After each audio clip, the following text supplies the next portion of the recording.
Buka pada halaman 99. Alhamdulillah rabbil alamin wa bihi nasta'in ala umurid dunya waddin wassalatu wassalamu ala asrafil mursalin sayyidina wa maulana Muhammadin wa ala alihi wa sahbihi ajma'in, amma ba'du. Bab ke-29, keutamaan memanah. Ada yang punya hobi nggak sini memanah? Hah? Iya, hobi nggak memanah? Sunnah dia, keutamaan ya memanah.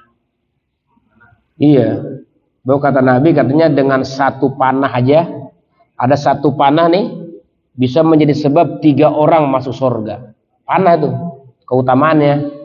Dengan satu busur panah tuh ada 3 orang yang masuk surga. Satu yang membuatnya, dia membuat ya apa namanya itu busur ya, itu yang membuat busur panah tuh ya, sama yang membuat ininya seperti talinya itu ya, itu satu yang membuatnya, membuat panah. 2 yang menggunakannya, juga. Yang ketiga yang memberikannya. Jadi kalau kita lagi memanah ini, ada orang ngasih panahnya gitu, dia ngasih aja tuh, ngasihnya aja bisa jadi sebab masuk surga. Jadi memang jalan menuju ridho Allah banyak ya. Bisa ditempuh dengan tahajud, malam kita sholat, malam nangis, itu bisa. Bisa juga dengan cara kita menghidupkan sunnah Nabi yang orang udah tinggalin. Gede itu pahalanya. Biasanya kita ngidupin sunnah Nabi yang orang juga pada ngerjain. Ini kalau ada nih sunnah Nabi yang ditinggalin serempak orang, kita yang menjadi pelopor ngidupinnya, itu pahalanya gede, pahalanya besar. Satu sunnah aja seperti apa kata pahalanya? Seperti 100 orang pahalanya mati syahid. Oh, gede pahalanya. Sunnah Nabi yang ditinggalkan ya. Iya. Kan banyak tuh sunnah Nabi ya, yang pada umumnya orang lakuin, kita lakuin, seperti makan. Kenapa kita makan pakai tangan kanan, enggak tangan kiri? Tradisi apa ikut Nabi? Kan gitu. Harus niatin tuh. Oh, saya makan kanan ini bukan ikut tradisi, ikut Nabi gitu. Jadi buat makan tangan kanan, jabat tangan tangan kanan, nulis tangan kanan. Pokoknya bagian yang bagus-bagus nih, memberi dan menerima, gunakan tangan kanan. Kan begitu. Itu yang umum ya, yang orang banyak lakuin. Nah, ini memanah nih. Memanah udah termasuk langka. Padahal ini termasuk sunnah. Dia punya keutamaan, punya keistimewaan. Satu panah menyebabkan 3 orang masuk surga. Yang bikinnya, yang menggunakannya, dan yang menyerahkan kepada pemain, kepada orang yang menggunakannya. Jadi orang yang nyerahin nih Pak panahnya Pak, ngasih aja tuh, bisa jadi bisa masuk surga. Ya. Dan kalau di rumah kita ada panah, itu katanya sebab gampang rezeki. Iya, jadi banyak ya sebab-sebab rumah dapat mengundang rezeki katanya. Di rumah tuh kudu punya panah. Pada punya. Jadi walaupun nggak hobi gitu, coba kita belajar hobi gitu, karena pengen ikut ini keutamaannya. Ini kita udah ngaji nih bab manah. Wah, minimal sekarang kalau kita belum hobi, punya dulu dah. Karena kalau ada rezeki boleh, niatin beli panah, simpen di rumah. Kenapa? Di antara penyebab rezeki gampang, rezeki mudah itu katanya kalau di rumah nyimpen panah. Kayak apa? Kenapa? Karena itu barang ya, alat perang yang digunakan sama Nabi. Jadi memang tuh apa yang bersandar sama Nabi itu mulia.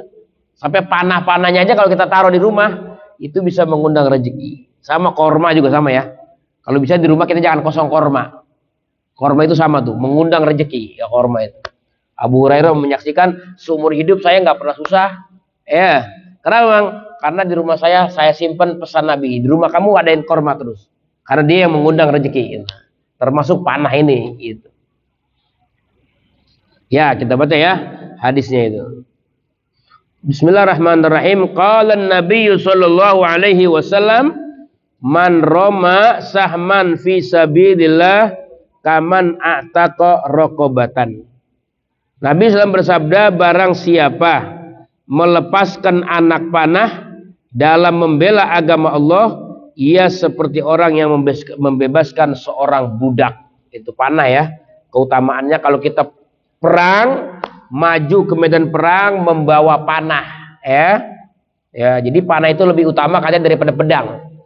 Ya, panah itu kan alat perang itu diantara samurai atau pedang. Nah, ini panah ini lebih unggul keutamaannya daripada menyimpan pedang. Di rumah kita menyimpan pedang sama menyimpan panah itu lebih hebat, itu lebih juga manjurnya panah gitu. Bahkan di sini katanya kalau kita sedang perang menggunakan melempar panah, satu kali lemparan panah itu pahalanya seperti memerdekakan seorang budak. Besar pahalanya ya, itu.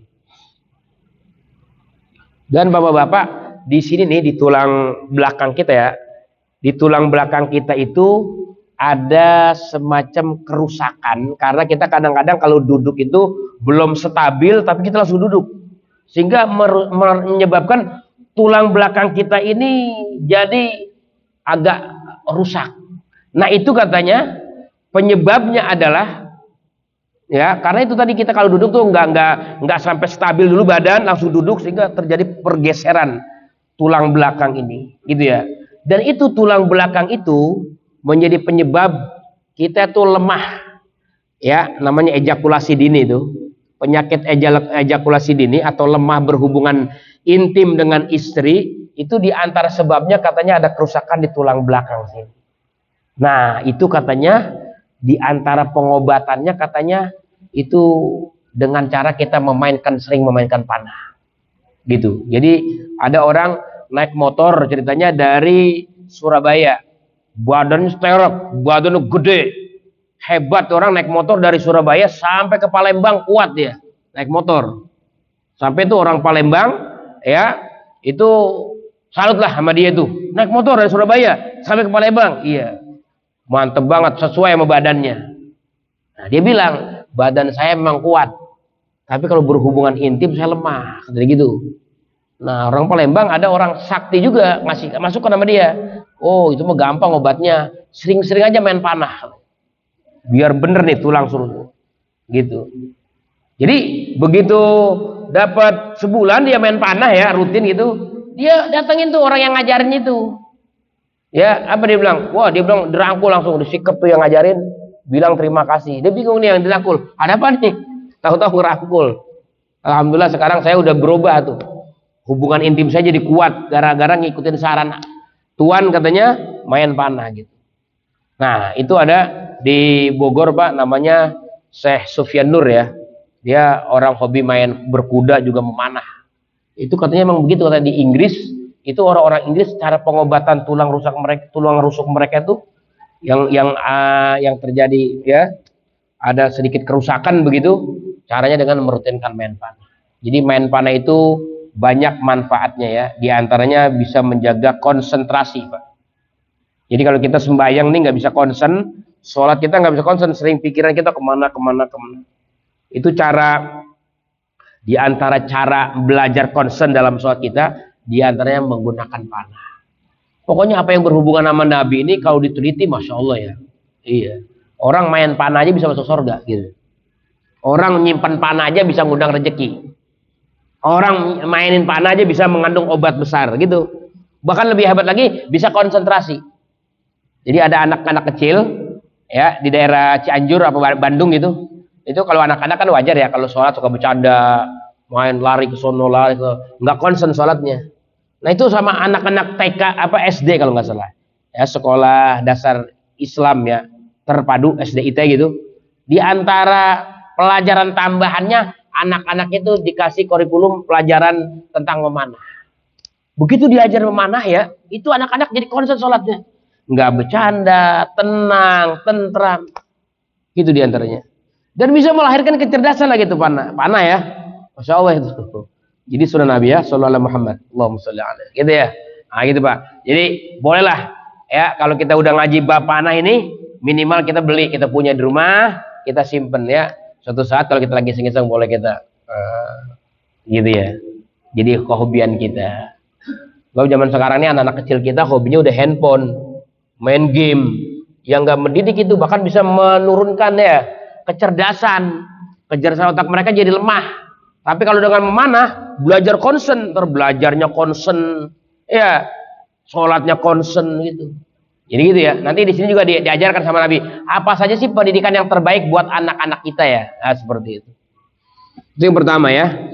Iya. Jadi pahalanya kalau kita berperang di jalan Allah Taala, kita melemparkan 1 kali lemparan panah, itu sama juga memerdekakan seorang budak ya. Kemudian waqala sallallahu alaihi wasallam, allimu auladakum as-sibahah warramya bisihami wal mar'ata al-migzala. Nabi SAW bersabda, ajarilah anak-anakmu berenang. Nah, ini kita kalau ke kolam renang, niatin ngikutin ajaran Nabi. Mau kemana Pak? Kolam renang. Wah, rajin amat. Dalam hati kita niatin, saya ini ke kolam renang mau ngamalin pesan Nabi. Anak-anak ajarin berenang. Jangan sampai punya anak gak bisa berenang gitu. Ya, yang namanya kita kan sering misalnya naik kapal air ke laut, nyebrang laut atau naik pesawat, tiba-tiba jatuh. Kalau bisa berenang, ada kemungkinan selamat gitu. Nah gitu ya. Itu Nabi ajarkan. Nabi suruh tuh. Ya, anak-anak kita supaya berenang. Jadi berenang itu termasuk permainan tapi mengandung pahala besar. Kenapa? Karena di dalamnya ngikut ajaran Nabi. Nabi katakan ajari anak-anak kalian berenang, gitu ya. Ayo kita sekarang banyak kolam renang. Ayo dah, ya. Apa sebulan sekali, apa seminggu sebulan 2 kali, ajak anak-anak berenang, belajar berenang, latihan lah. Nah, gitu. Jadi nanti Pak, orang kalau biasa berenang itu nanti dia punya jiwa keberaniannya lebih. Ya, jadi makanya orang-orang yang di pinggir laut, orang-orang yang tinggal di pesisir-pesisir pantai, itu jiwa keberaniannya melebihi jiwa keberanian orang-orang perkotaan ya. Kenapa? Karena mereka terbiasa hidup dengan ombakan, dengan ombak laut, gitu. Seperti itu, ya. Seperti ada pepatah Arab mengatakan, ya, ahlul jibal kal jibal katanya. Ahlul jibal kal jibal. Orang-orang di pegunungan itu punya karakter kayak gunung, kokoh dia, kuat. Jadi orang-orang yang tinggal di pegunungan, di pedesaan tuh, pinggir-pinggir gunung, itu mereka punya jiwa kokoh karena pengaruh bertetangga sama gunung, jadi kuat tenaganya, kuat pendiriannya, kuat tekadnya, begitu. Apalagi mereka kerjanya nyari kayu ke hutan, ke gunung naik, begitu. Sama orang-orang yang di pinggir pantai, lihat tuh, para nelayan-nelayan, masya Allah, jiwa keberaniannya. Saya pernah tuh ngalamin, ya, saya ngalamin sendiri gitu, ya, naik apa? Naik kapal sampan di daerah Oki Palembang sana gitu, kita udah ketakutan, sementara dia biasa aja, ya gitu, punya jiwa keberanian beda. Orang tuh ombak luar biasa, hampir terbalik itu kapal yang waktu saya tagin itu, tapi mereka tenang-tenang aja, kita udah ketakutan. Itu kenapa? Karena terbiasa dengan renang, jadi punya jiwa keberaniannya tuh menghadapi itu. Itu kan kalau di Oki itu ada tuh kapal-kapal ya yang menuju ke Bangka itu kapalnya kecil, sementara ombaknya besar-besar. Kita di orang Jakarta kalau naik itu, oh jangan dah, kenapa? Nyawa taruhannya. Tapi buat mereka udah tiap hari begitu, 6 jam, ya 6 jam dari Palembang menuju Bangka tuh begitu, ya keberaniannya. Makanya untuk melatih mental anak-anak kita jangan jadi jiwa-jiwa pengecut, jiwa-jiwa pemberani mentalnya, itu di antara pendidikannya ajarilah oleh kalian anak-anak kan berenang, gitu ya. Itu katanya. Yang kemudian yang kedua waramnya, yang kedua ajarin juga dan memanah itu anak-anak itu. Iya, makanya bagus ya.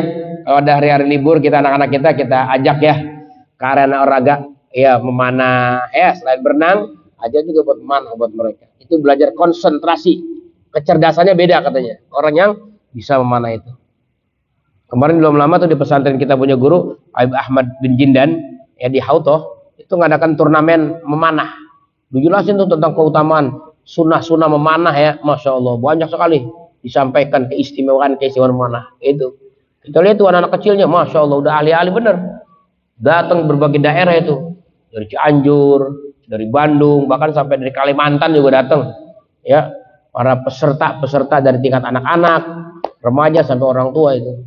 Itu keistimewaan memanah ya. Kita punya guru tuh Habib Ahmad bin Jindan, hobi banget dia memanah. Setiap pagi tuh dia merasakan ya hikmah ya, esensi hikmah daripada sunnah berpanah itu, masya Allah luar biasa. Di antaranya bener ya, membuat kecerdasan, hati plong. Kita ini kalau stres, gundah-gundah pikiran kita, sumpek-sumpek, coba memanah katanya. Dengan kita memanah tuh katanya itu sumpek akan dibawa sama panah itu pergi jauh. Seperti itu panah tuh ya. Iya, seperti itu adanya. Sunnah Nabi ya, Sallallahu Muhammad Allahumma shalli. Yang ketiga, wal mar'ata al migzal, dan ajarilah orang-orang perempuan untuk memintal ya. Kalau bisa, kalau anak-anak perempuan kita kasih pendidikan khusus ya, biar bisa menenun, menjahit ya orang-orang perempuan. Jadi kerjanya nggak usah di luar rumah kerjanya, cukup kerja di dalam rumah. Nah ini kita kalau mau mengambil sunnah Nabi nih ya, diantaranya Nabi mengajarkan kepada kita orang-orang perempuan kita supaya bisa menjahit ya. Iya, jadi dia nggak perlu keluar rumah ngantor jauh-jauh ketemu macet, ketemu laki-laki, tapi di rumah dia punya ya yang namanya kerajinan ya, kebisaan ya. Sebab katanya innallaha yuhibbul mu'min al-muhtarif.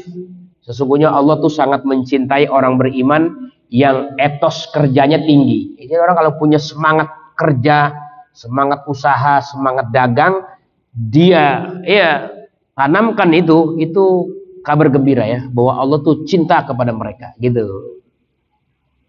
Semangat kerja, semangat usaha ya, Allah cinta. Wa yubghidul sabahlal. Allah benci orang yang sabahlal. Apa tuh sabahlal? Pengangguran total ya. Pengangguran, kerja dunia kagak, kerja akhirat kagak. Kalau kita nggak punya kerjaan dunia, minimal kerjaan akhirat kita kerjain. Sholat duha kita kerjain ya, baca waqiah tiap sore kita baca gitu.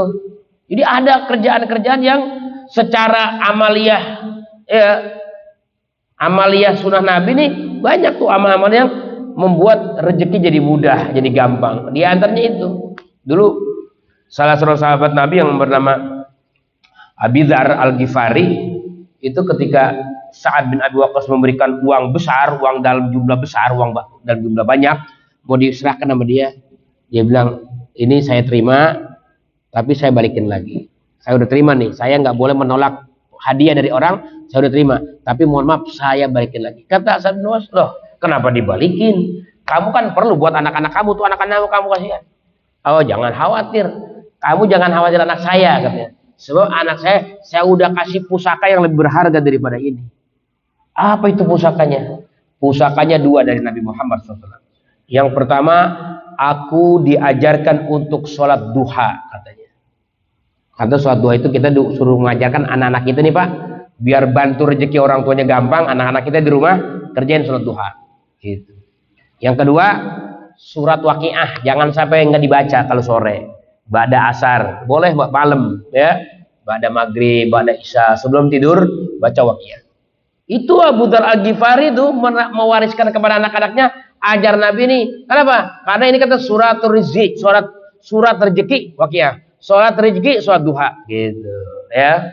Jadi jangan nganggur total. Udah usaha kagak, dagang kagak, kerja kagak, yang amalia-amalia yang menyebabkan ngundang rezeki juga kagak dikerjain. Allah benci kalau begitu. Jadi apapun ya yang datang dari Nabi yang menguntungkan kepada kita, baik urusan dunia kita itu hendaklah kita kerjakan. Gitu ya. Jadi tiga ya, ajaran berenang, ajaran memanah, dan juga ajarkan menjahit ya, biar bisa menjahit. Ini kita Pak, kalau kita lakuin ini tiga hal, berarti kita punya hubungan sama Nabi itu. Hubungan sama pesan Nabi. Kenapa anak kita ajaran berenang? Oh Nabi suruh. Kenapa anak kita diajar memanah? Oh Nabi suruh. Kenapa orang-orang perempuan kita ajarin menjahit? Oh Nabi suruh. Jadi kalau kita punya andil pengamalan ini, berarti kita punya hubungan juga tuh sama Nabi. Jadi apapun yang kita lakukan adalah kita terkaitkan tujuan kita murni semata-mata mengikuti pesan perintah Nabi Muhammad SAW. Itu ya. Ya kita lanjut. Nomor 3. Wa qala sallallahu alaihi wasallam ar-ramyu 'alal gharad karrami 'alal jihad. Masyaallah, gede banget pahalanya ya. Nabi SAW bersabda, memanah ke sasaran itu pahalanya seperti memanah ketika berjihad. Bayangin Pak. Kita misal di masjid nih, di bawah bikin ya tempat panahan misal di bawah. Ya di tembok situ kita bikin apa namanya tuh, yang tempat sasaran. Dari karet misalnya kan, kita mana dari depan warung. Bang, dengan kita memanah, kita niatin ini, mau ngamalin nih. Katanya melempar panah ke sasaran yang kita tuju, itu pahalanya sama juga melempar di saat kita jihad. Jadi panahan nih Pak bukan untuk perang aja ternyata ya. Buat sebuah hobi kita dalam permainan itu mengandung pahala. Ya makanya itu kan ya ada apa? Ada 3 perkara yang bukan bagian zikir, bagian sih permainan sebenarnya permainan, tapi digolongkan orang itu berzikir. Artinya ibadah juga kepada Allah. Mana diantaranya? Ini diantaranya orang yang memanah, ya kan? Kan kalau orang yang nggak paham, tuh orang nggak ada kerjaan ya, main panahan begitu. Emang mau ngelawan siapa? Mau perang sama orang mana? Kan begitu? Oh bukan untuk orang perang. Dijadikan hobi aja, ya. Kita melatih konsentrasi kita, mengobati tulang rusuk bagian belakang kita, seperti itu tujuannya. Itu dan tujuannya yang ketiga, pengen dapetin pahala ini nih, melempar panah ke sasaran yang kita tuju. Bang, itu mau kena kayak mau nggak kena gitu ya. Yang penting kita punya tujuan, kita mau kenain. Cuman karena baru pemula kali nggak pernah tepat, jadi meleset lagi gitu. Dapat tuh pahalanya ya. Seperti pahala apa? Seperti pahala melempar ketika sedang berjihad. Jadi sama juga memerdekakan budak.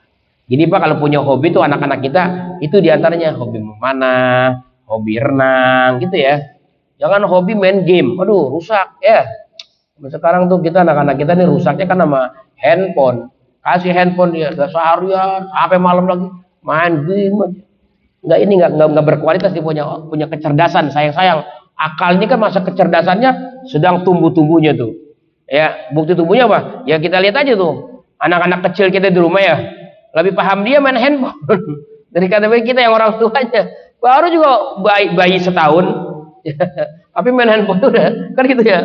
Atau memang udah bermain otaknya. Tapi kalau disalurin ya kepada pemain main panah, nah itu, masya Allah ya, gitu. Wa qala sallallahu alaihi wasallam may yarudu sahma 'alal marmi minal gharad kana bi kulli qadamin ajru itqi raqabah. Nabi SAW bersabda, barang siapa melepaskan panah ke sasaran yang dipanah, ia pun mendapat pahala untuk setiap ukuran 1 kaki seperti membebaskan seorang sahaya. Masya Allah. Biasanya berapa tuh? Ada 100 meter ya, 200 meter tempat sasaran kita memanah. Kan kalau udah nancep habis nih busurnya, kita paranin tuh. Tuh 1 langkahnya pahalanya seperti kita memerdekakan satu budak hamba sahaya. Oh, gede ya. Iya. Boleh nih kita praktekin.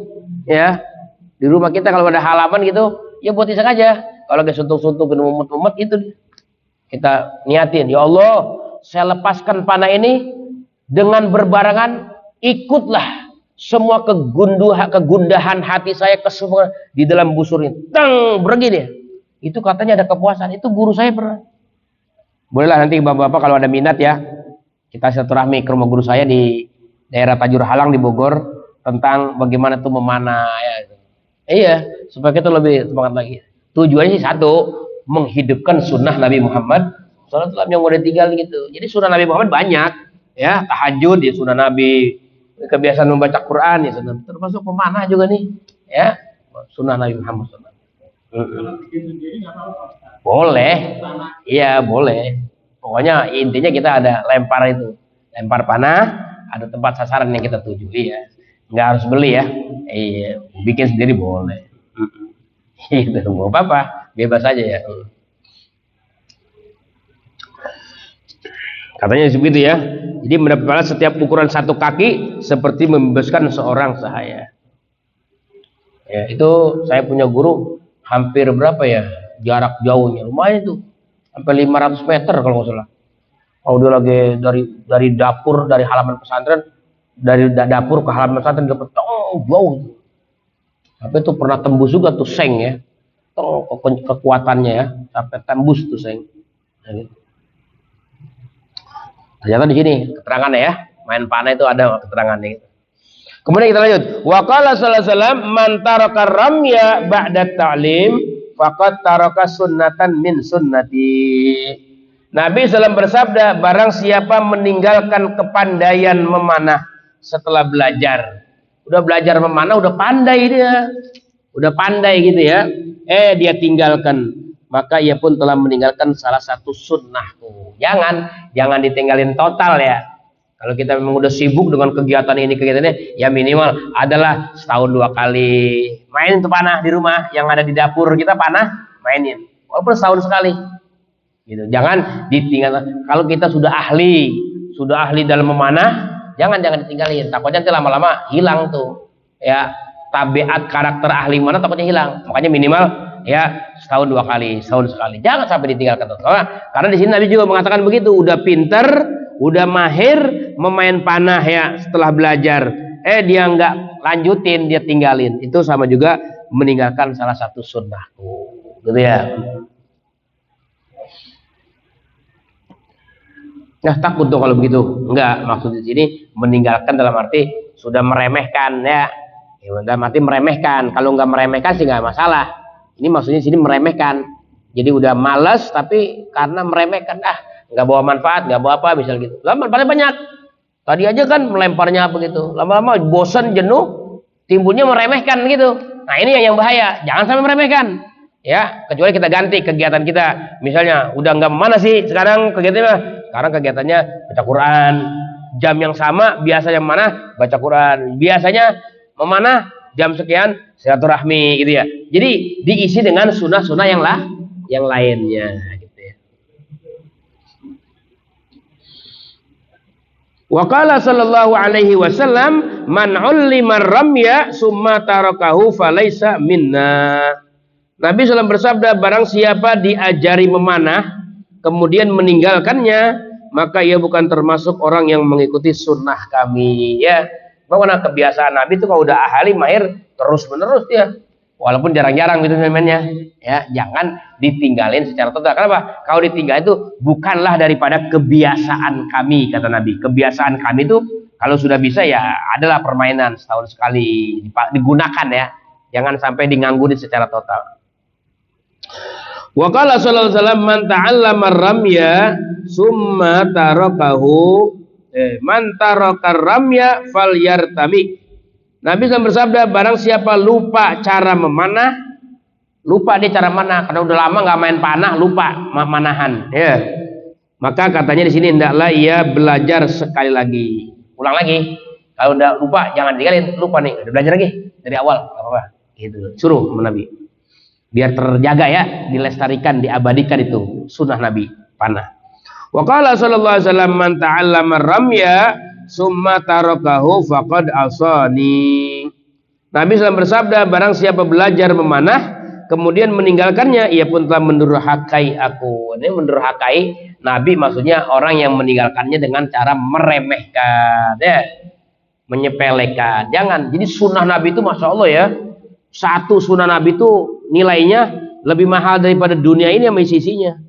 Ini dunia sama isinya mahal nih, lebih mahal sunnah Nabi. Apalagi sunnah Nabi yang orang udah jarang lakuin ya. Ada kitab tuh, kitab khusus menghidupkan sunnah Nabi yang ditinggalkan orang ya.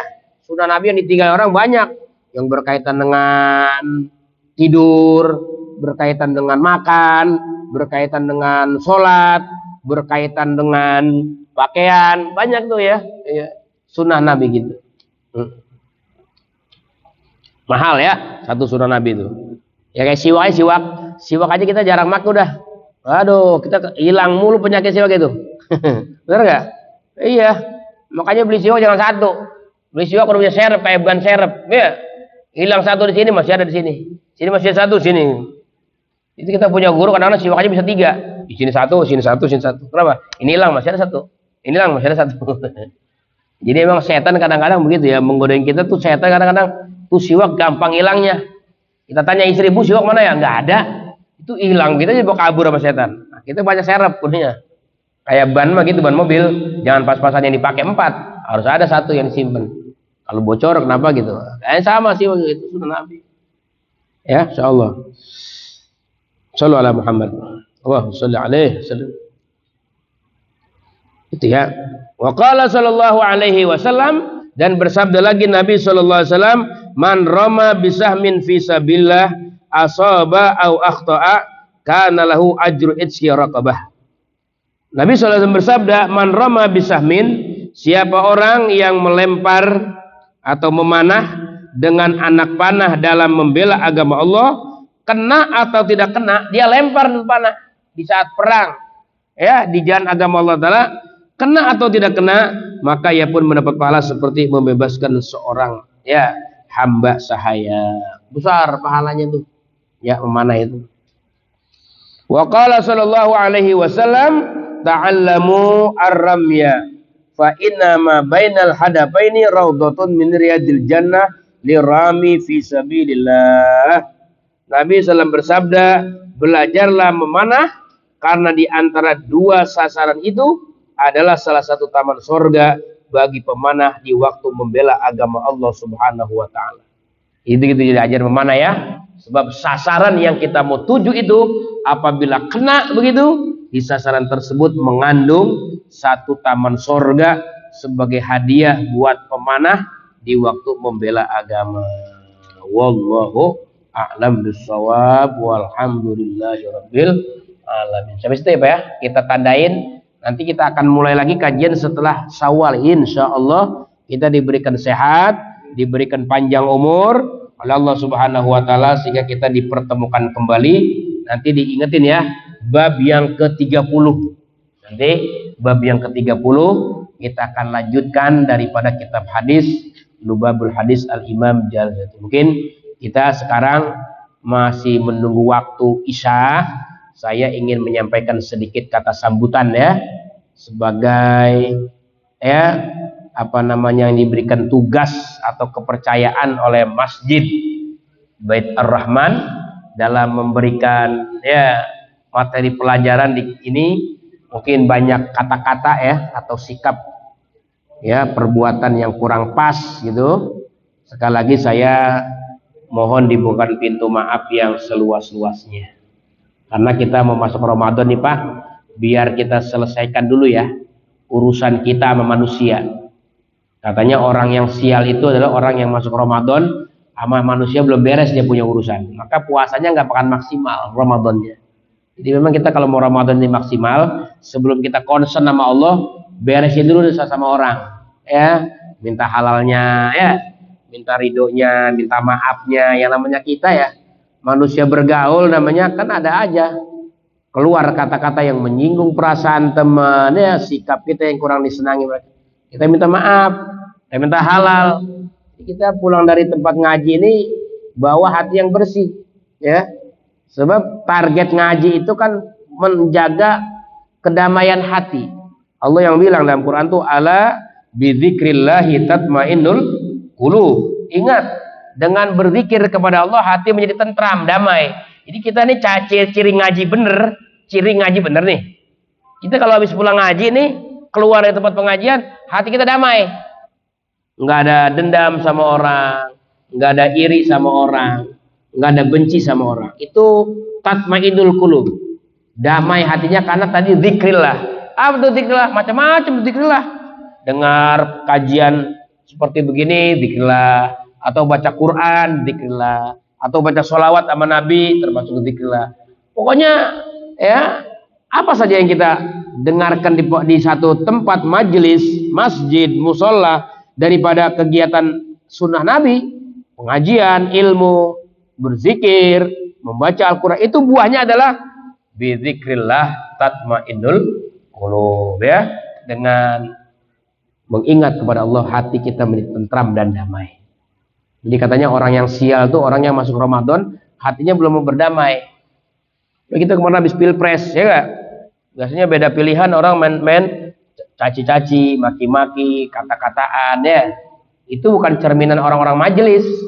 Orang majelis bukan begitu cerminannya. Orang majelis itu orang yang lisannya itu ya membawa perdamaian. Itu namanya lisannya orang yang suka di majelis. Orang yang lisannya penuh caci maki, membuli, ya, iya, jatoin perasaan orang, nyinggung perasaan.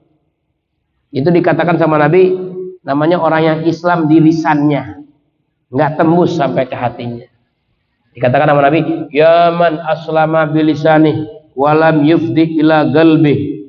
Hei, orang-orang yang Islam cuma sampai lisan, nggak tembus sampai ke hati, Islam nggak sampai masuk tembus ke hatinya, la tu'dzul muslimin, jangan kamu nyakitin orang Islam. Ini nyakitin orang Islam, perbuatan orang yang Islamnya cuma sampai di lisan. Orang kalau Islamnya sampai ke hati, dia akan cintai orang Islam, siapapun dia. Jangankan orang Islam, ya orang kafir aja, orang Islam akan dia pergaul dengan cara yang baik, dengan cara akhlak yang baik. Itu namanya orang yang wala tu'ayyirum, jangan membuli mereka, wala taghtabum, jangan menggunjing mereka. Itu Islam yang sejati. Bukan main bully-bulian, bukan main kata-kataan, ya Pak ya. Nah, makanya lewat majlis ini sebelum kita berpuasa Ramadan, jadikanlah majlis ini majlis perdamaian, majlis kerukunan, majlis persatuan. Ini kan yang mahal nih persatuan. Ya, gara-gara pilpres orang pecah, jangan. Demokrasi namanya, beda pilihan boleh-boleh aja. Semuanya anak bangsa semua. Lagi pemenang yang sejati sebenarnya bukan mereka yang menang. Pemenang sejati ya kita lah. Kita ini pemenang sejati kalau kita bertakwa kepada Allah. Kalau kita bertakwa kepada Allah, menghidupkan sunnah-sunnah Rasulullah, siapapun yang jadi presiden sebenarnya pemenangnya kita, gitu.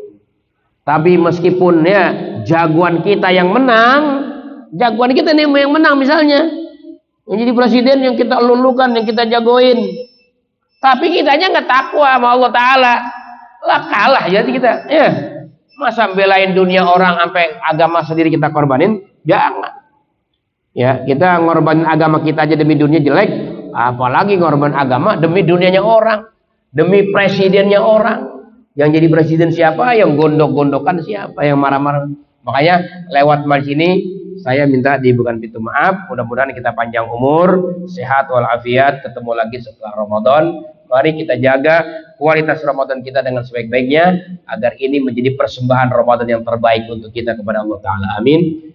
Sallallahu Rabbuna ala nuril mubin Ahmad al-Mustafa Sayyidil Mursalin. Sallallahu Rabbuna ala nuril mubin Ahmad al-Mustafa Sayyidil Mursalin wa ala alihi wa sahbihi ajma'in wa ala alihi wa sahbihi ajma'in.